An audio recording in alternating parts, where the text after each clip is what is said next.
आप देख रहे हैं केकेडी न्यूज।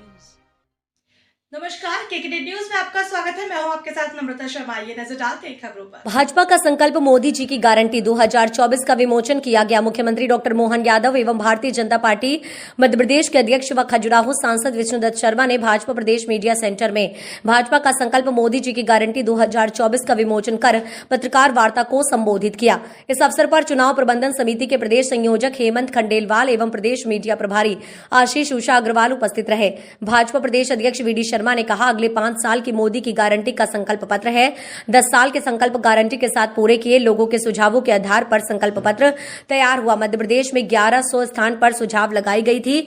26,000 सुझाव मध्य प्रदेश के लोगों ने दिए। पूरा संकल्प पत्र गरीब, युवा, अन्नदाता और नारी के विकास के लिए समर्पित किया।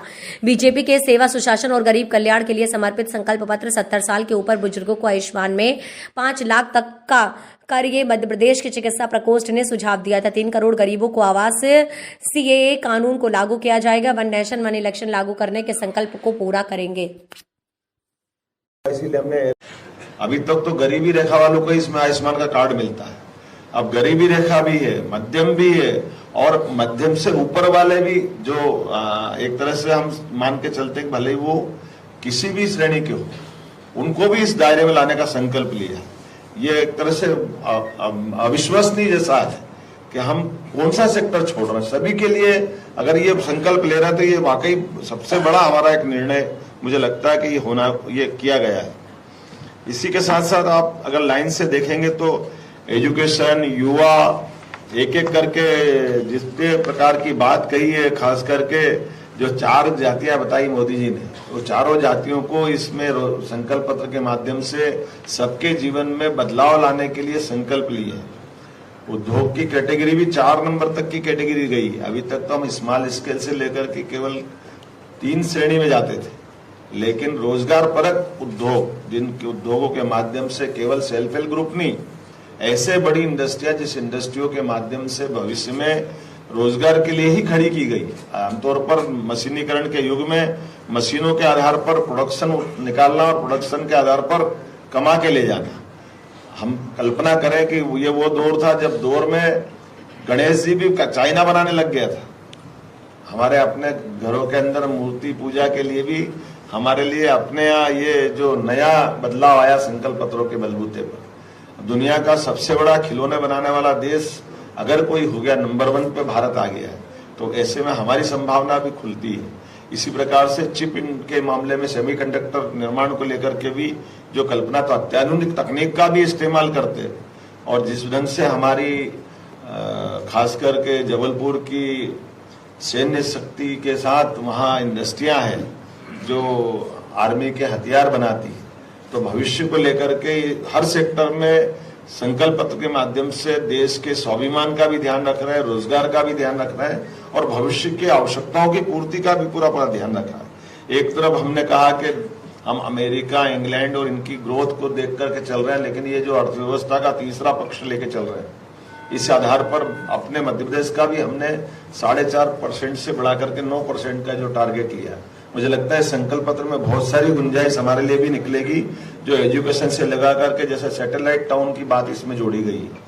तो शहर का जो शहरीकरण बढ़ रहा है, तो केवल शहर में गरीब लोगों के लिए उनकी जो झुग्गी झोपड़ी है उनका निदान भी इसमें खोजा गया है कि झुग्गी झोपड़ी वालों के लिए योग्य प्रकार के आवास बना करके उनको दे करके एक तो शहर का सौंदर्यीकरण भी करा जाए। इसी प्रकार से सैटेलाइट टाउन के डेवलपमेंट के माध्यम से सभी सर्व सुविधा युक्त शहर के बढ़ते आबादी के घनत्व को भी समायोजन करने का प्रयास किया गया।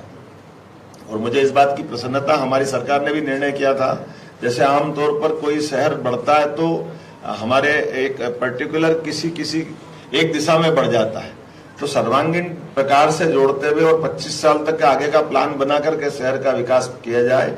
और ट्विन सिटी का भी कंसेप्ट इसमें एक तरह से सैटेलाइट टाउन के माध्यम से पूरा होता है। उदाहरण के लिए हमारे आसपास के महानगरों की बात करी जाए तो महानगरों से जुड़े हुए नगर भी एक तरह से दोनों तरफ से विकास समान रूप से होता है, लेकिन अभी ध्यान ऐसा आता है कि केवल एक ही नगर की तरफ ध्यान जाता है, दूसरा नगर अपनी जो सीमित व्यवस्था उसके आधार पर बढ़ता है। तो सैटेलाइट कंसेप्ट के माध्यम से भारत सरकार की इस योजना के संकल्प कर लेने से हमको ये सुविधा होगी कि हम सीहोर के भी विकास की बात करेंगे और भोपाल के विकास की बात करेंगे। हमारे पास में ये बड़ी संभावना रहेगी। इसी प्रकार से इंदौर की बात करेंगे तो देवास की बात करेंगे, उज्जैन की बात करेंगे, धार की बात भी करेंगे। तो समान रूप से विकसित होने के लिए राज्य में बड़ी संभावना है।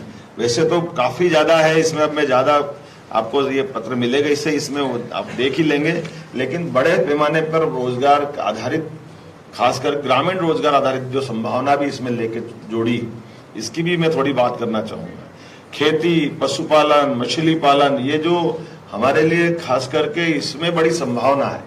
जैसे हमने कहा कि हमारे संकल्प पत्र में, हमारे मध्य प्रदेश के संकल्प पत्र में भी जोड़ा था कि खेती से जितनी आमदनी किसानों की हुई है अपनी जगह, लेकिन खेती के बाद उनके जीवन में आमदनी का दूसरा रास्ता पशुपालन से।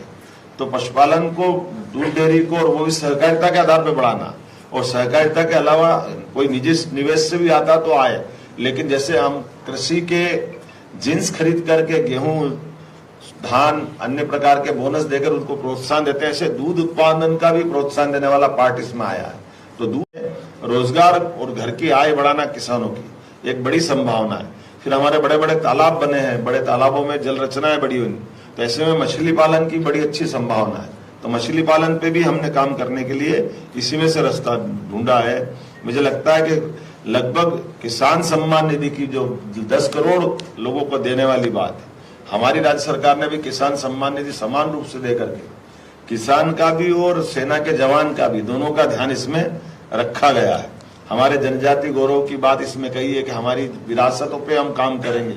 तो ट्राइबल का हमारा आदिवासी बहुत बड़ा अंचल है, ऐसे में हमारे लिए इसी प्रकार के बहुत सारे केंद्र, जिनको सांस्कृतिक केंद्र के नाते से हम जाना जा सकते हैं, विभिन्न भाषा बोलियों को संरक्षण करने की बात हो सकती है, इस पे हम काम करेंगे। खास करके माननीय मोदी जी ने तो तमिल विश्व की सबसे पुरानी भाषा में से एक बात कही है, तो तमिल भाषा के आधार पर माननीय मोदी जी ने केंद्र के इसमें जोड़ा, और हम अपने क्षेत्रीय भाषाओं को लेकर के, सभी भाषा बोली के संरक्षण को लेकर के अच्छे से काम करेंगे। एक अच्छी बात रेलवे को लेकर भी है। भारत में हमारे वंदे भारत ट्रेन का जो विकास चल रहा है, अभी माननीय अध्यक्ष जी यहाँ बैठे हैं, इनके वंदे भारत ट्रेन मिलने से एक तरह से खजुराहो का टूरिज्म भी बदला है और ये हमारा एक नया सेक्टर बदला है। और एक और जानकारी कि 2013 के पहले मध्य प्रदेश में 150 करोड़ रुपया केवल रेल के सुविधाओं के लिए मिलता था। आज की स्थिति है, पिछले मोदी जी जो कहते हैं वो करके कैसे दिखाते हैं। अभी इस साल तक हमारे पास एक ही साल में 15,500 करोड़ रुपया रेल के लिए मिला है। तो कहा 150 करोड़ का 15,500 करोड़। और अभी मेरी विष्णु जी से जो मीटिंग हुई थी उसमें उन्होंने कहा था कि मध्य प्रदेश चूंकि मध्य में आता है और मध्य में आने के कारण से आपने रोड इंफ्रास्ट्रक्चर पर बहुत काम कर लिया है, बड़े हाईवे निकालना, बाकी सड़कें बनाना, लेकिन अब आप रेल के भी आप इसी प्रकार की नई रेल लाइनें प्रस्तावित कराई है। तो हमने इस पे अलग अलग प्रकार से मीटिंग करके इसके ये जो संकल्प लिया है कि रेल की सौगातें मिले, रेल की अलग अलग प्रकार की श्रेणियों का लाभ मिले, और इसी प्रकार से अपने प्रदेश का पूरे देश के अंदर रेल नेटवर्क में बड़ा रोल आ जाए, इस पे काम करने की जरूरत है। अभी बाकी तो मैं काफी बात बोल सकता हूँ, लेकिन ये जो एक ध्येय वाक्य माननीय मोदी जी बोलते हैं, यही समय है, सही समय है भाजपा के संकल्प पत्र को लेकर के आगे बढ़ने का। निश्चित रूप से इस समय का हम उपयोग करेंगे। और जैसे कि हमने देखा है कि देश ने चंद्रयान की सफलता देखी, अब गगनयान का गौरव भी हासिल करेंगे। आपकी जानकारी के लिए बता दूं कि हमारी सरकार ने साइंस टेक्नोलॉजी को भी समान रूप से महत्व देते, जैसे इसमें गुंजाइश दी संकल्प पत्र में, हमने अपने यहाँ डीप रिसर्च सेंटर की स्थापना IIT इंदौर के माध्यम से कराई थी।